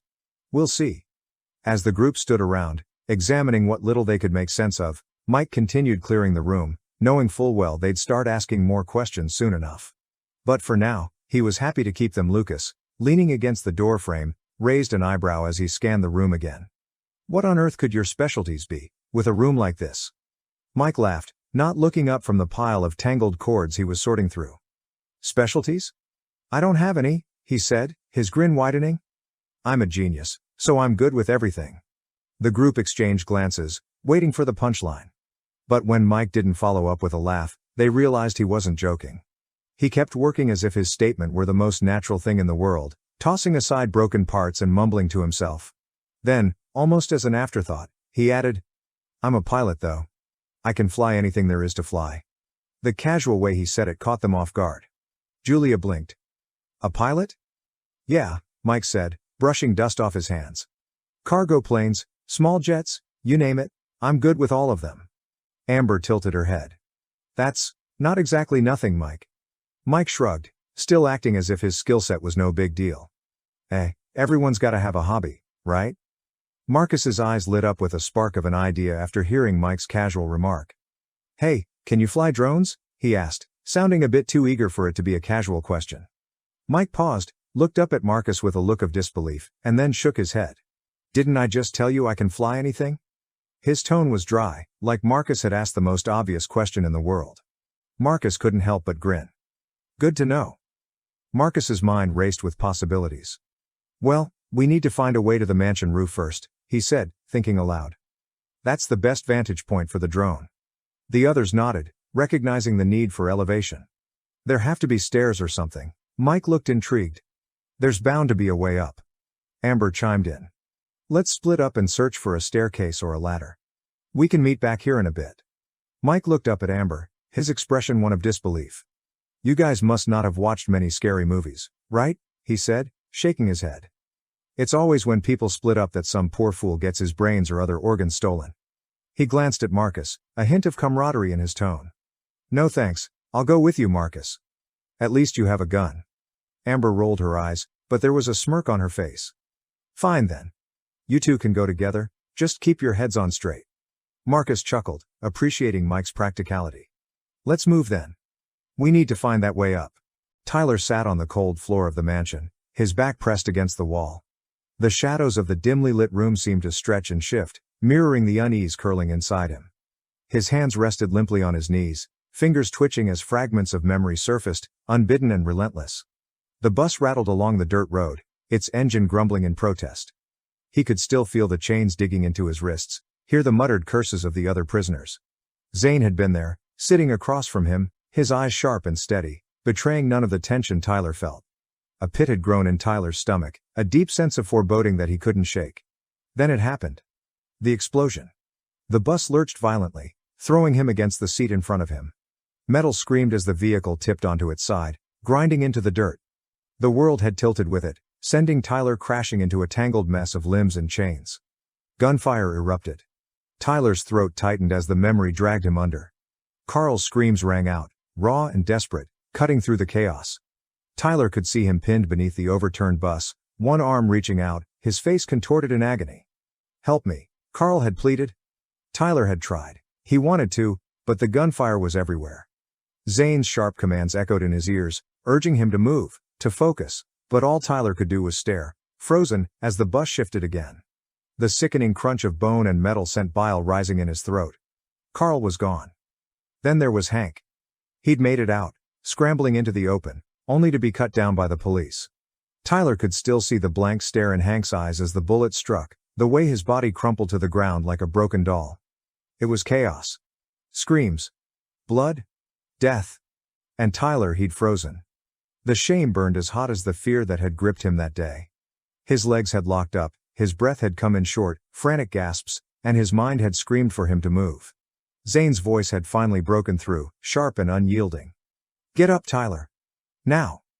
The memory began to fade, but the weight of it lingered, pressing against his chest. Tyler opened his eyes, staring at the cracked ceiling of the mansion. His breathing was shallow, uneven. Carl's screams. Hank's blank stare. Zane's steady hand pulling him forward. They were ghosts now, but they clung to him as if they were still alive, still screaming, still dying. He leaned his head back against the wall, swallowing hard. Drifting away in a restless sleep again. The memory didn't fade. The scene shifted, and Tyler recalled Zane, his face twisted with rage, crouched over a cop's limp body. Tyler had shouted, panic rising in his voice. "Zane, leave it. He's dead. We don't have time for this." But Zane had ignored him, his fists still pounding into the lifeless cop's face. Tyler had to yank him away, yelling louder. "Hurry the hell up, or we're not gonna make it." The dream swirled in Tyler's mind, a haunting replay of the violence and loss, and he stirred restlessly, murmuring in his sleep.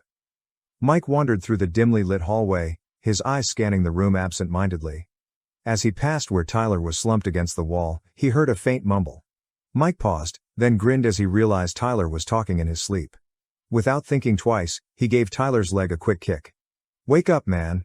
Tyler jerked awake, almost jumping straight to his feet in one swift motion, his eyes wide with panic. Mike just laughed, shaking his head. "Ha ha ha ha ha, weirdo," he muttered, amused by the reaction, before casually continuing down the hall. Mike made his way back to the room he'd discovered earlier, stepping through the doorway with a heavy sigh. The room looked like it had been forgotten for years. Dust floated in the slanted beams of sunlight breaking through the windows, casting a dull glow across the cluttered space. Old desks were scattered with broken equipment, radios, monitors, and electronics. Papers and debris littered the floor, mingling with all sorts of empty boxes, tangled cables, and rusted tools. The ceiling above sagged, dark stains of water damage running across the plaster, and the air hung thick with the scent of mildew and decay. It wasn't exactly what you'd call organized: cluttered drawers, a few overturned chairs, and even an old fan, its blade stuck in mid-spin from years of neglect. Yet despite the disarray, there was something about the place that felt familiar to Mike, like an old memory that surfaced but couldn't be fully grasped. He looked around, a faint smirk playing on his face as he muttered to himself, "Home sweet home." Mike stood in the middle of the mess, surveying the chaos. With a grunt, he rolled up his sleeves and began clearing the debris, kicking broken electronics aside and stacking whatever remained functional onto one of the desks. It was time to make this place usable. The air inside the mansion felt heavy with anticipation as Marcus led Mike down the dimly lit hallway. Shadows danced on the walls, cast by flickering lights overhead, creating an eerie atmosphere that heightened their sense of urgency. They were on a mission to find a way to the roof, an essential vantage point to launch the drone and scout the area for any lurking threats. Keep your eyes peeled, Marcus murmured, glancing around at the strange decor. The mansion's walls were adorned with faded portraits, their subjects seemingly watching every step they took. As they ventured deeper into the maze-like structure, they stumbled upon a grand staircase spiraling upward. The wood creaked beneath their feet, echoing through the stillness. "This must be it," Marcus said, a note of excitement creeping into his voice. They ascended the staircase, reaching a landing that opened into a large, ornate door. Marcus pushed it open, revealing a dusty attic filled with cobwebs and forgotten relics. In the center stood a rickety ladder leading up to a trapdoor. "Looks like our way to the roof," Mike remarked, squinting at the faint light seeping through the cracks. "Let's check it out," Marcus replied, climbing the ladder cautiously. As he reached the top, he pushed open the trapdoor, sunlight pouring in and illuminating the space. Stepping onto the roof, they were greeted by a vast expanse that sprawled in every direction. Towers jutted out from the structure, each topped with ornate spires. In the distance, the eerie, old wooden-style village stretched out as far as the eye could see, creating an unsettling backdrop against the bright blue sky. Farther still lay the dense forest, a reminder of how isolated they truly were. In the center of the roof, a peculiar gargoyle statue perched on the spire of one of the towers. It was unlike any Marcus had seen before. Parts of it appeared to be shifting between stone and flesh, a grotesque amalgamation that sent a chill down his spine. The creature's hollow eyes seemed to follow them, adding to the unnerving atmosphere. "All right, Mike," Marcus said, shaking off the unease and gesturing to the drone still nestled in its carrying case. "Let's get it set up." As Mike began unpacking the recon drone, Marcus asked, "Do you have any idea what the range of this thing is?" Without missing a beat, Mike replied, "It has a range of about 5 kilometers, and can fly for about 50 minutes on a single battery charge." Marcus raised an eyebrow, genuinely impressed. "Okay then," he said, nodding as he felt a surge of confidence in Mike's expertise.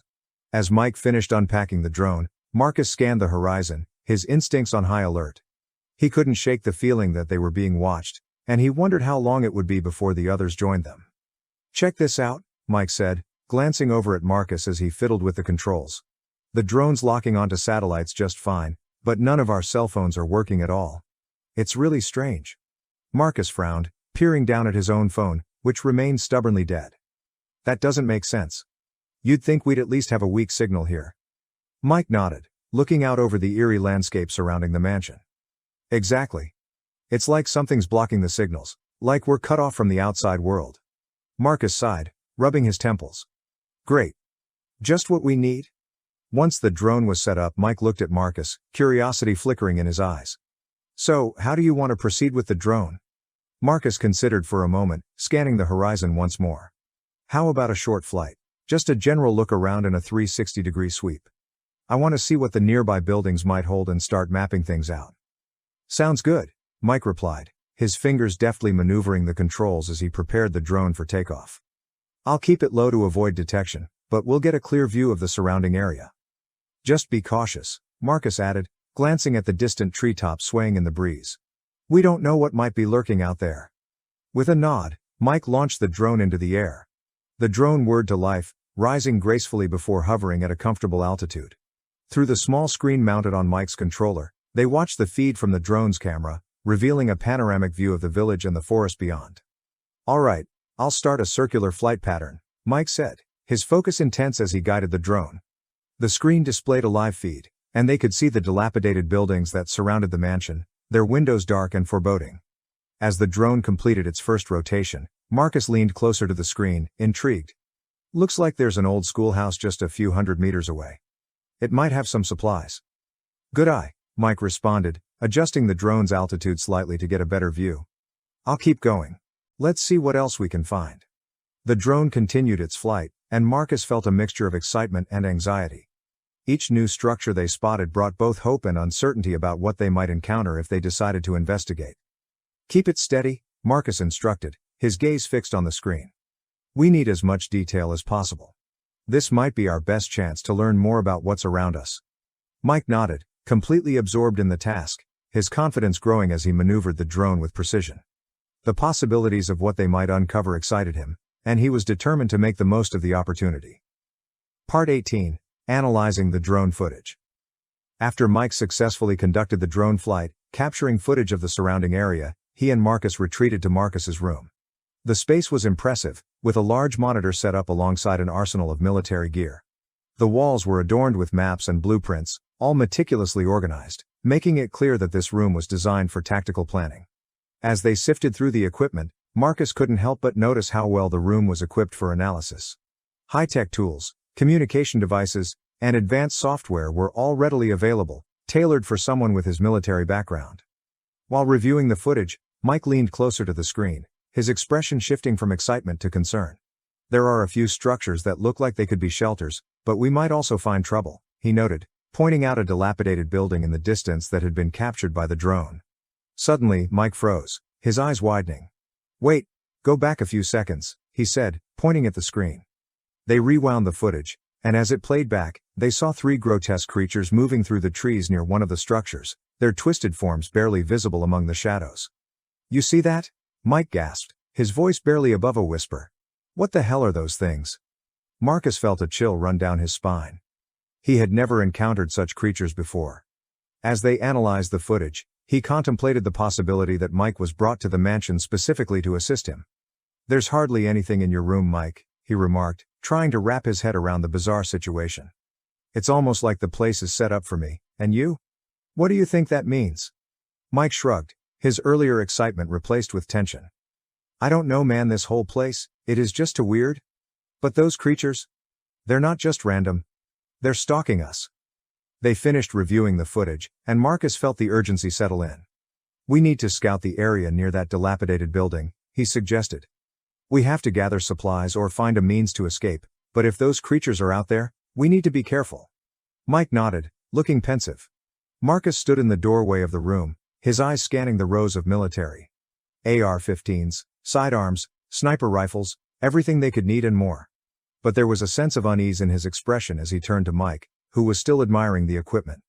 "Mike," Marcus said, his voice low, almost a whisper. "We need to talk. About this room." Mike, still fascinated by the gear, looked up with a raised eyebrow. "Yeah? What's up?" Marcus stepped closer, his tone deadly serious now. "You can't say anything about this room or the weapons to Frank, Zane, or Tyler. Not a word." Mike blinked, clearly confused. "Why? I mean, it's good we have this stuff, right? Shouldn't we be telling everyone?" Marcus shook his head, his eyes narrowing. "Number those 3. I don't trust them.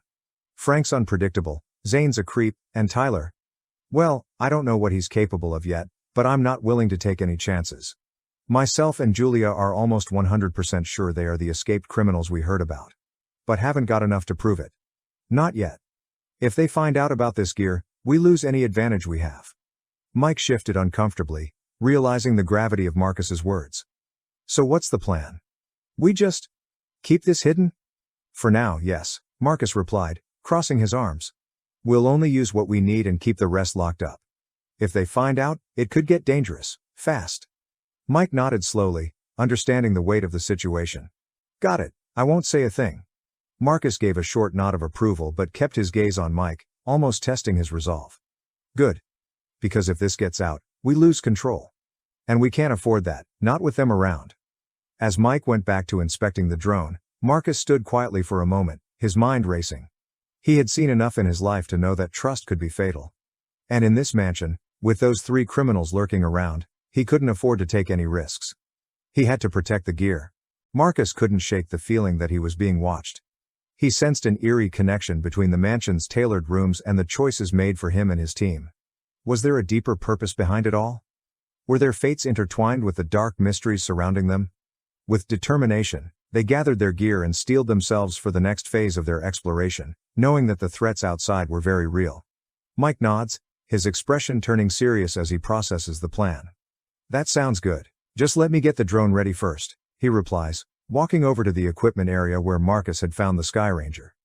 As he begins setting up, Marcus glances at the array of weapons stacked neatly in the corner. His eyes linger on the AR-15s, feeling the weight of the decision ahead. "You think a bigger gun will help?" Mike asks, half smirking. "Definitely," Marcus says, cracking his knuckles as he approaches the pile. "I want something that packs a punch. If there are any of those creatures out there, I need to be prepared."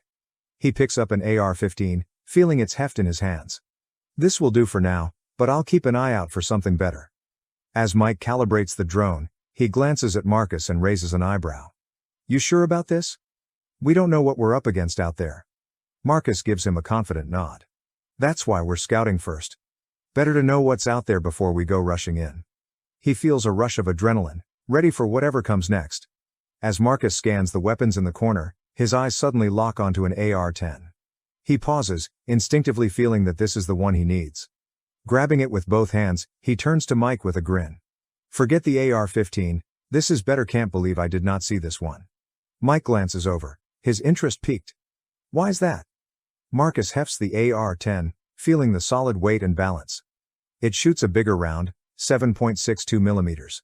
More stopping power. If those creatures are as tough as they look, I need something that'll actually put them down. Mike nods, impressed. The bigger the better then? Just make sure you can handle the recoil, if it's as big a gun as you say. Marcus chuckles at Mike's comment about the recoil. Don't worry, he replies, shouldering the AR-10 confidently. I was a Boy Scout. We learned to handle all kinds of weapons. Mike shakes his head, a smirk on his face. I guess that makes you a prepared scout. Just remember, this isn't the same as shooting at a range, we're out there for real. As Mike continues to set up the drone, he glances at Marcus, sensing a layer of confidence that runs deeper than he can understand. Marcus, however, keeps his secrets close. He mumbles a non-committal response, maintaining his casual demeanor. He has learned to navigate the shadows of his past, honing skills that go far beyond what most people would consider. Let's just focus on the task at hand, he says, deflecting any curiosity. Tomorrow, once the drone's ready, we'll scout the area and plan our next move. Mike nods, still oblivious to the full extent of Marcus's capabilities. He finishes the drone setup, eager to get started. Meanwhile, Marcus keeps a steady gaze on the horizon, mentally preparing himself for whatever lies ahead. He knows the stakes are high, but with his training, he feels ready to face any challenge. If only Mike had known what the extent of Marcus's training and experience really was, he would not be asking any doubtful questions, but Marcus just ignores him. The reality of the circumstance they find themselves in almost too unbelievable to even comprehend, as their minds still cling to the normal life they had left behind, but that was changing fast.